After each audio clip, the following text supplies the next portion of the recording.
Muy buenas noches, amigos oyentes, televidentes, internautas, hermanos migrantes. ¿Cómo están ustedes? Esto es Un Café con JJ por Ecuador TV. Hoy nuestro tema es los nuevos escenarios para el desarrollo de la minería. Y para hablar de esto hemos invitado a la licenciada María Eulalia Silva. Ella es la presidenta ejecutiva de la Cámara de Minería del Ecuador, representante institucional del gremio de la minería industrial formal ante el gobierno, líder estratégica en asuntos corporativos y fue directora de comunicación del Ministerio de Relaciones Exteriores, es decir, una colega también. Muchas gracias, María Eulalia, muy amable por estar con nosotros, reconocido.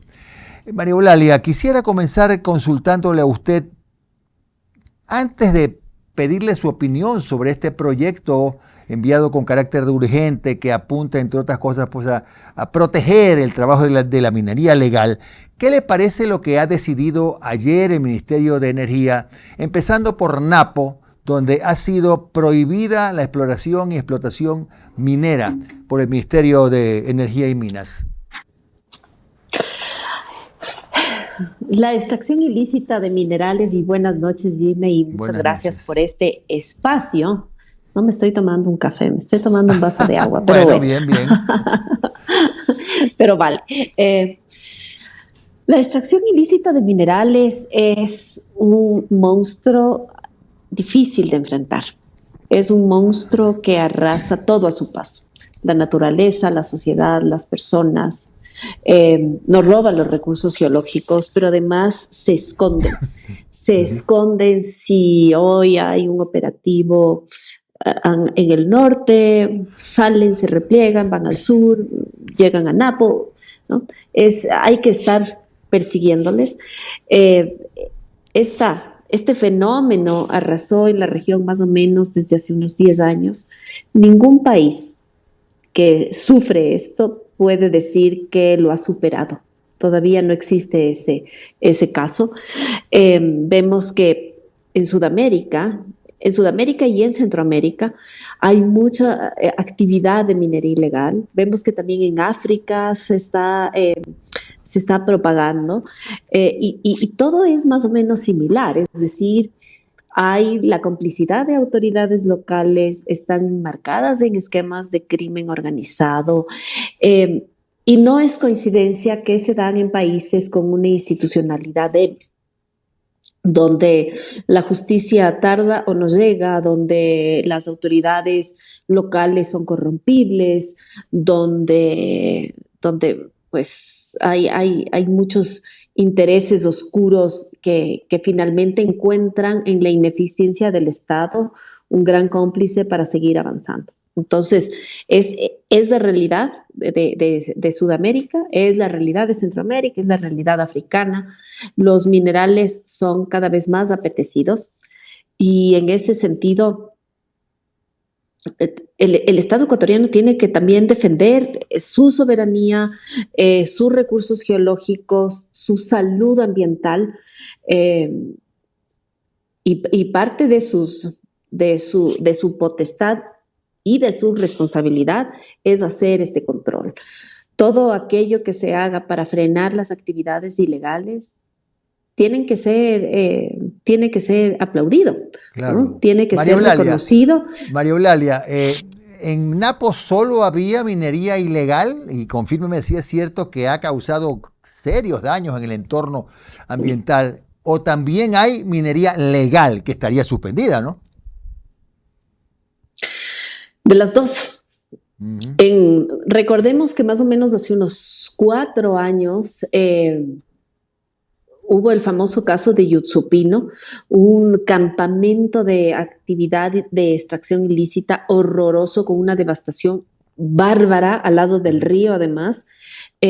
Allí habían más de 100 retroexcavadoras.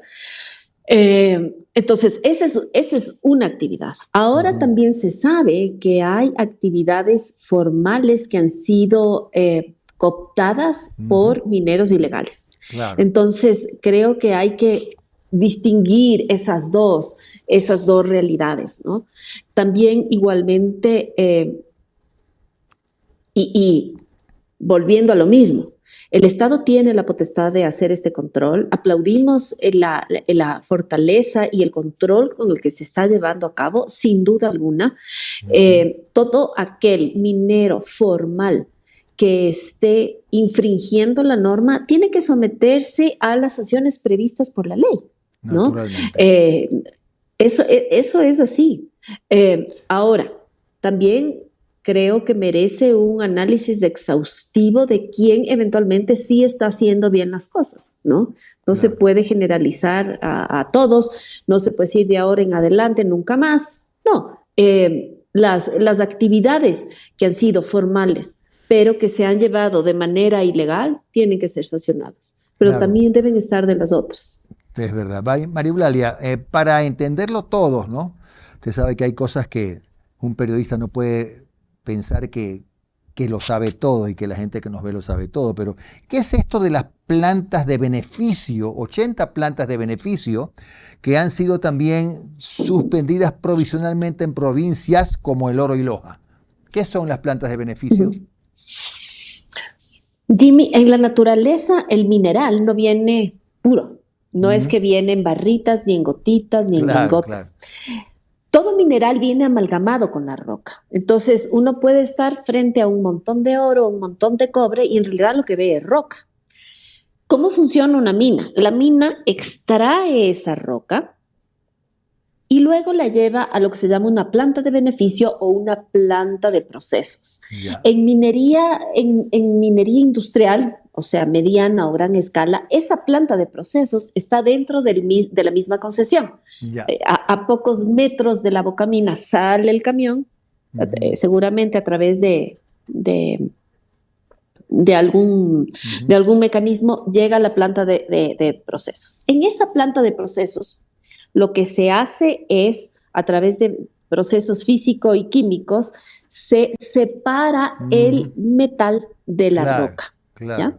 Pero en pequeña minería, los pequeños mineros no suelen tener su propia planta de procesos. ¿Y qué hacen? Pero sí, el minero la llevan a esta planta de beneficio. O sea, pagan los servicios y las facilidades y el trabajo, ¿no? Entonces puede haber la mina A, B, C, D, E, F, una serie de minas que van y procesan su material en la planta de beneficios. De beneficio. Ahora, la planta de beneficio obviamente tiene que cumplir con normas, ¿no? Con estándares, por supuesto, con estándares ambientales. Sabemos que el río Amarillo, que es parte de la cuenca Puyango-Tumbes, registra desde hace muchísimo tiempo niveles enormes de contaminación. Y esta contaminación, fíjese usted que no solo se queda en el Ecuador, ¿no? Los ríos no son sistemas estáticos, pues son, claro, siguen fluyendo. Esta contaminación llega eventualmente a Perú también. Entonces, este es un esfuerzo adicional que está haciendo el gobierno nacional para controlar lo que están haciendo esas plantas de beneficio con respecto a lo ambiental. Ahora también creo que cabe la ocasión para que también en esas plantas de beneficio se instalen y se instauren procesos de trazabilidad, es decir, saber de dónde y en qué condiciones están sacando esa roca que va a ser procesada. Claro. Ahora, María Eulalia, para terminar de entenderlo, en estas plantas de beneficio se procesa el material rocoso con metales, tanto de minería legal como de ilegal, supuestamente, ¿no? Yo no me atrevo a decir eso porque no me consta, pero por eso digo, creo que la ocasión es propicia para que se instauren parámetros de trazabilidad. Perfecto, yo te proceso esta roca, dime de dónde sacaste. Claro, ¿De dónde sacaste? ¿Qué concesionario es? ¿Qué permiso tiene? Porque no puedo decir que estas plantas de beneficio están haciendo eso. Por supuesto que no. No soy órgano de control, no me consta. Pero lo que sí entendemos, y esto es un ejercicio básico de cualquier persona que haya leído la prensa, es que mucho del oro ilegal se está exportando como legal. Claro, exacto. Entonces, en alguna parte se está blanqueando. Procesando. Sí, así es. María Procesando. Eulalia, en el segundo bloque vamos a hablar puntualmente ya del tema del proyecto económico urgente, pero quería cerrar este primer bloque con una consulta rápida. ¿No cree usted que los GATS, por ejemplo, los GATS locales, los GATS provinciales, también tendrían que tener un papel para la ayuda, para el control, para coordinar con las autoridades, de modo que esto no se quede solamente en la esfera del ARCOM, del Ministerio de Energía, qué sé yo? Jimmy, podemos hablar de esto extensamente. El Ecuador necesita una política minera de Estado. ¿Qué es una política minera de Estado? Es finalmente un gran pacto nacional para saber qué vamos a hacer con los recursos geológicos. La naturaleza fue generosísima con el país, en el suelo y en el subsuelo, pero no sabemos hacer un buen uso de esa naturaleza. Por eso necesitamos una política minera que diga, ok, de aquí a 10 años, a 20 años, a 50 años, queremos esto con nuestros recursos geológicos. Dentro de esa política minera es absolutamente necesario que se establezca los parámetros de lucha contra la minería ilegal. La minería ilegal sería imposible sin la complicidad de autoridades locales. Por supuesto, no estoy generalizando. Seguramente habrá autoridades locales ejemplos de virtud, pero definitivamente esto se hace con la complicidad de autoridades locales. Acordémonos del mismo Yotzupino. De pronto, en una zona súper remota de la Amazonía, como era el Yotzupino, 100 retroexcavadoras que llegaron ahí sin que nadie pregunte y nadie entienda de dónde vinieron. Por favor. Claro, o sea, ¿no? Y sabemos que hay pequeñas localidades donde hay más establecimientos de venta de tractores, de tractomulas, de volquetas, que carros circulando, carros particulares, es verdad. En el segundo bloque vamos ya a analizar con un poquito más de detalle lo que implica este proyecto, en que hay que corregirlo, etcétera. Regresamos con la licenciada María Eulalia Silva en un momento más.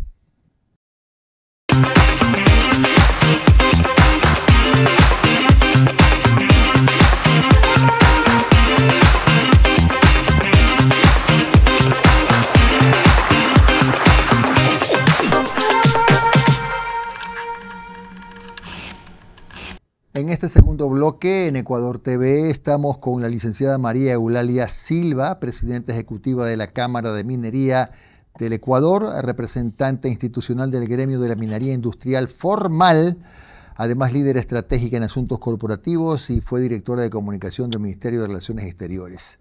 Gracias por continuar con nosotros, María Eulalia.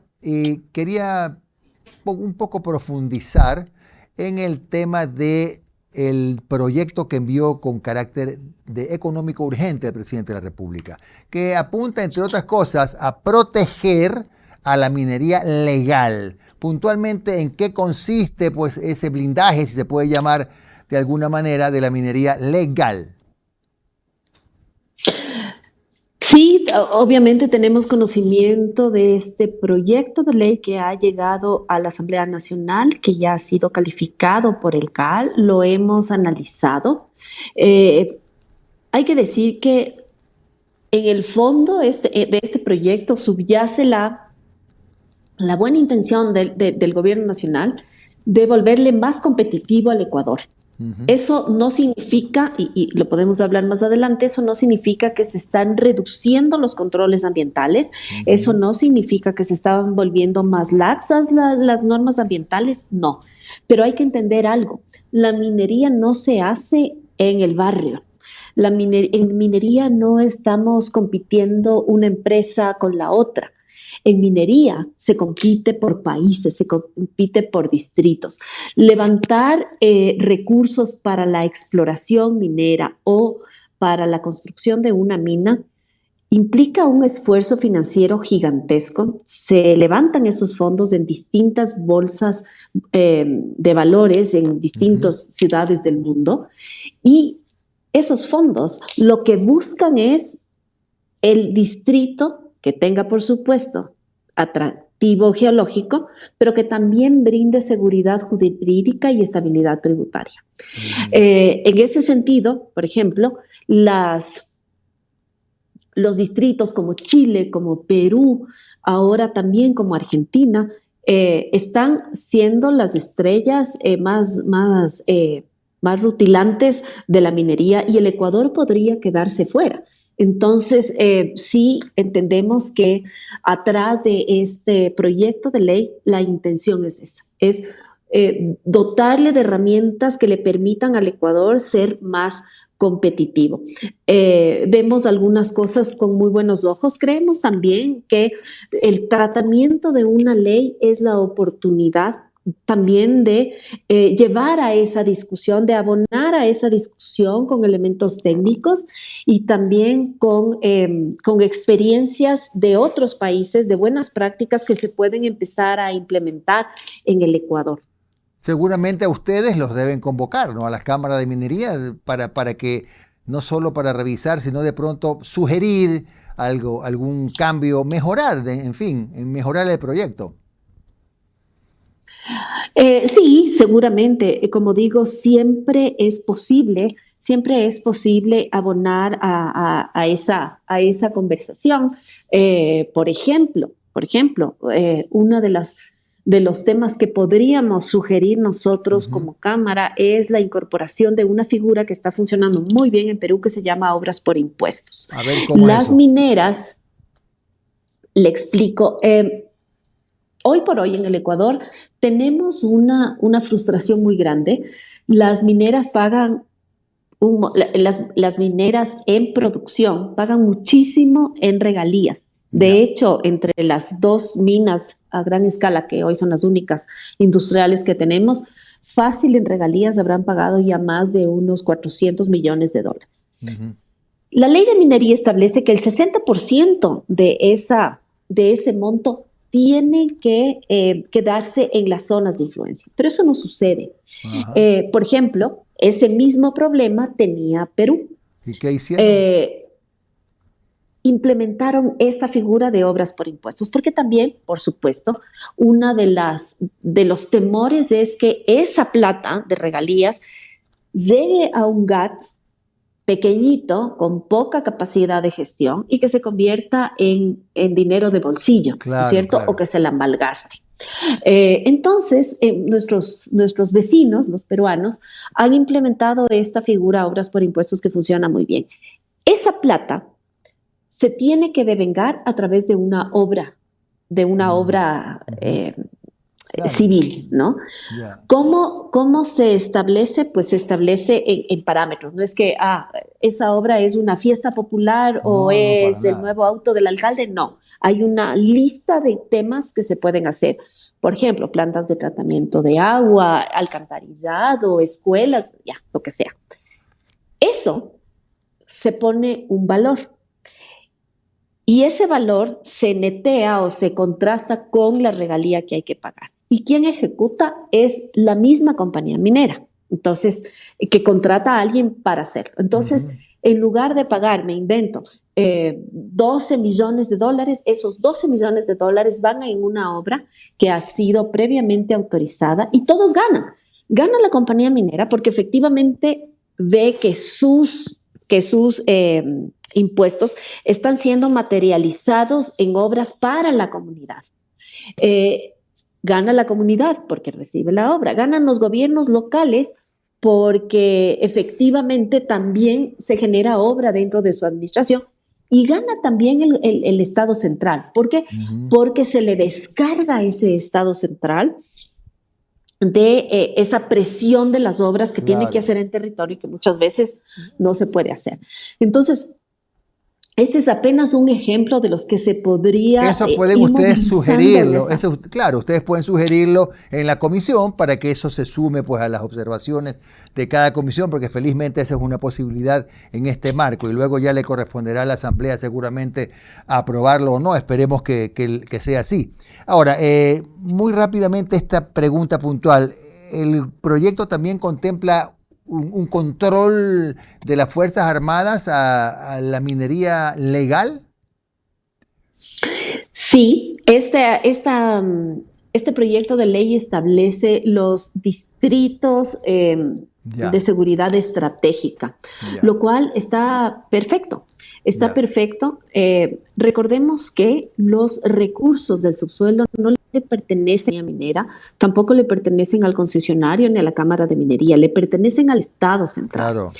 Y y lo que sucede es que estos assets, estos activos que tiene el Estado tienen que ser protegidos, como por ejemplo los campos petroleros. Son sectores y actividades estratégicas que implican un montón ¿cómo se llama? De progreso para el Ujú, país, ujú. ¿no? Entonces, que tienen que estar protegidos, más todavía cuando sabemos que están en zonas súper remotas, que además, no solamente que están en zonas remotas, sino que además en esas zonas hay minería ilegal y hay crimen organizado.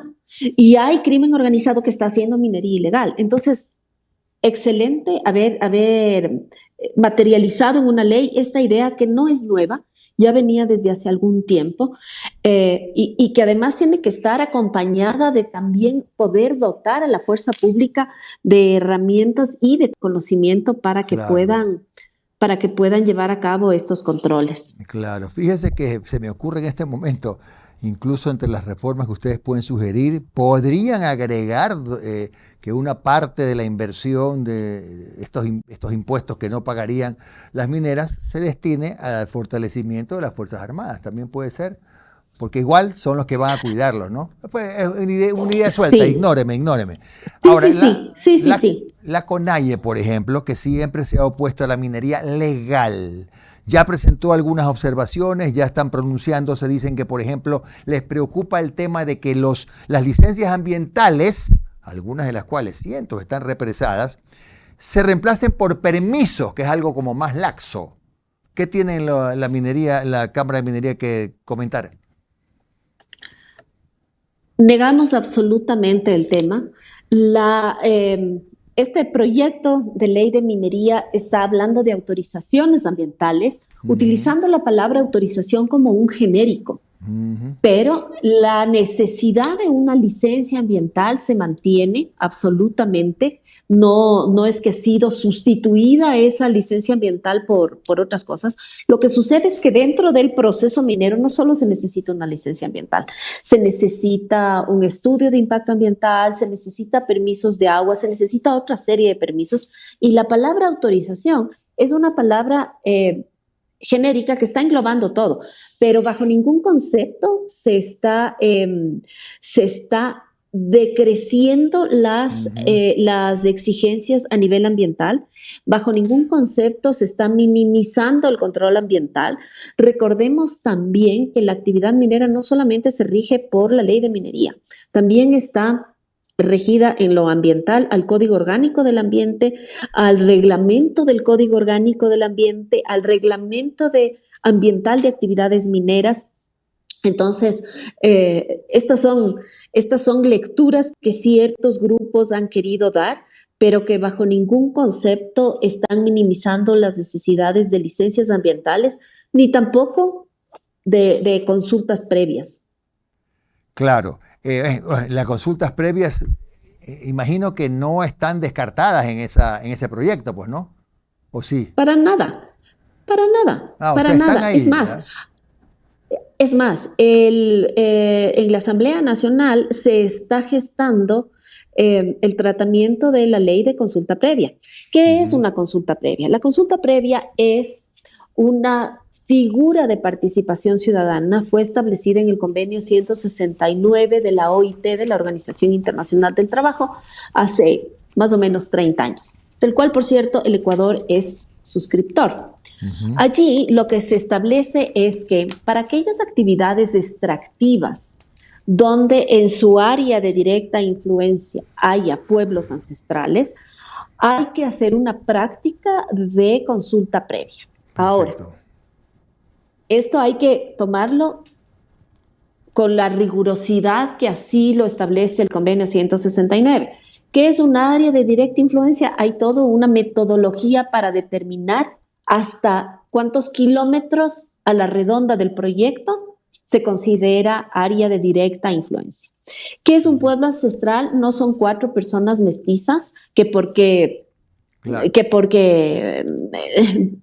hemos llegado a oír que dicen que porque usan machetes son pueblos ancestrales. Eso no es así, ¿no? La ancestralidad es una condición que está parametrizada, que no es, o sea, si el día de hoy usted y su barrio se juntan y se autodeclaran un pueblo ancestral, eso no procede. No Como lo son, digo, claro. hay Ya. parámetros para establecer cuándo una Claro. comunidad es ancestral o no. Ya, Entonces, esa si consulta se en dan todo estas caso, condiciones, esa consulta en todo caso, María Eulalia, no ha sido excluida del proyecto. no, para Lamentablemente nada. el tiempo llegó a su límite. Muchas gracias a María Eulalia Silva, que ha sido nuestra invitada hoy, la presidenta de la Cámara de Minería del Ecuador. Con ustedes, amigos oyentes y televidentes, será hasta mañana a las 10 de la noche en Ecuador TV. Un abrazo una vez más, María Eulalia.